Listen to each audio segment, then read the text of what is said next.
கர்த்தருடைய நாமம் மகிமைப்படுவதாக. இந்த நிகழ்ச்சியை பார்த்து கொண்டிருக்கிற உங்களை ஒவ்வொருவரையும் இயேசு கிறிஸ்துவின் நாமத்தினாலே அன்போடு வாழ்த்துகிறோம்.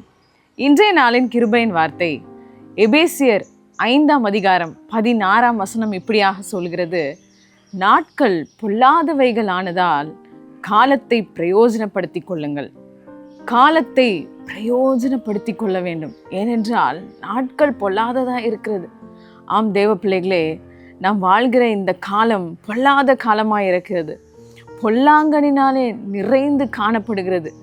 ஒவ்வொரு நாளும் சோஷியல் மீடியாஸில் பார்க்குறோம், நியூஸில் கேட்குறோம், நியூஸ் பேப்பர்ஸில் பார்க்குறோம். நன்மையான காரியங்கள் என்று ஒன்றையுமே பார்க்க முடியவில்லை. ஒவ்வொரு நாளும் பொல்லாத காரியங்கள், அசுத்த காரியங்கள் அநேகம் நாம் பார்த்து கொண்டு இருக்கிறோம். அநேகவற்றை நாம் கேள்விப்பட்டு கொண்டு இருக்கிறோம். நாம் இப்படிப்பட்ட காலத்தை எப்படி பிரயோஜனப்படுத்தி கொள்ளுகிறோம் என்று நாம் சிந்தித்து பார்க்க வேண்டும். இந்த காலத்தை பிரயோஜனப்படுத்தி கொள்வதற்கு பல வழிகள் இருக்கிறது. அதில் ஒரு 3 காரியங்களை குறித்து இன்றைக்கு நாம் பார்க்க போகிறோம். முதலாவது, மத்தேயு 6ஆம் அதிகாரம் 33ஆம் வசனம் இப்படியாக சொல்லுகிறது: முதலாவது தேவனுடைய ராஜ்யத்தையும் அவருடைய நீதியையும் தேடுங்கள், அப்பொழுது இவைகள் எல்லாம் உங்களுக்கு கூட கொடுக்கப்படும்.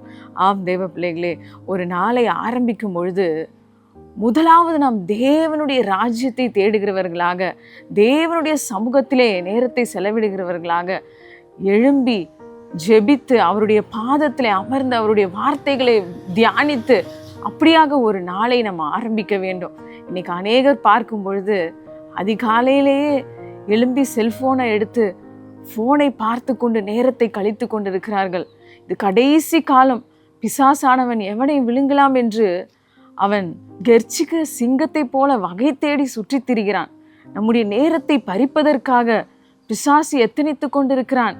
அவன் அறிந்திருக்கிறான் இது கடைசி காலம் என்று. அதனால் அவன் தீவிரமாய் செயலாற்றி கொண்டிருக்கிறான். ஆனால் தெய்வ பிள்ளைகளாகிய நாம், நமக்கு கொடுக்கப்பட்டிருக்கிற அந்த நேரத்தை நம்ம எப்படி செலவிடுகிறோம்? ஒரு நாளில் 24 மணி நேரம் நமக்காக கொடுக்கப்பட்டிருக்கிறது. அந்த 24 மணி நேரத்தையும் வீணாக கழிப்பவர்கள் அநேகம் இருக்கிறார்கள். ஆனால் நாம் எப்படி அந்த நேரத்தை செலவிடுகிறோம் என்று பார்க்க வேண்டும். தேவ பிள்ளைகளே, கர்த்தர் சொல்லுகிறார், நேரத்தையும் காலத்தையும் நம்ம பிரயோஜனப்படுத்தி கொள்ள வேண்டும். ஹல்லேலூயா. அடுத்ததாக பார்க்கும் பொழுது ரோமர் 12ஆம் அதிகாரம் 11ஆம் வசனம் இப்படியாக சொல்லுகிறது: அசதியாய் இராமல் ஜாக்கிரதையாய் இருங்கள், ஆவியிலே அனலாய் எழுங்கள், கர்த்தருக்கு ஊழியம் செய்யுங்கள். ஆம், அசதி, சோர்வுக்கு இடம் கொடுக்கவே கூடாது. அந்த சோர்விலிருந்து நம்ம வெளியே வர வேண்டும் என்றால் நம்மளுடைய ஆவி உற்சாகமுள்ளதாக இருக்க வேண்டும், ஆவி அனலுள்ளதாக இருக்க வேண்டும்.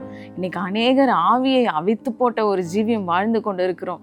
தேவ பிள்ளைகளே, அப்படி இல்லாமல் நம்ம ஆவியிலே உற்சாகம் உள்ளவர்களாக, அனல் உள்ளவர்களாக எப்பொழுதும் காணப்படுவோம். சோர்வுக்கு இடம் கொடுக்கவே வேண்டாம். ஏதாவது ஒரு ஊழியம் செய்ய வேண்டும் என்ற அப்படிப்பட்ட வாஞ்சை உள்ளவர்களாக, அதிலே நம்ம ஜாக்கிரதை உள்ளவர்களாக இருக்க வேண்டும் என்று வேத வசனம் சொல்லுகிறது.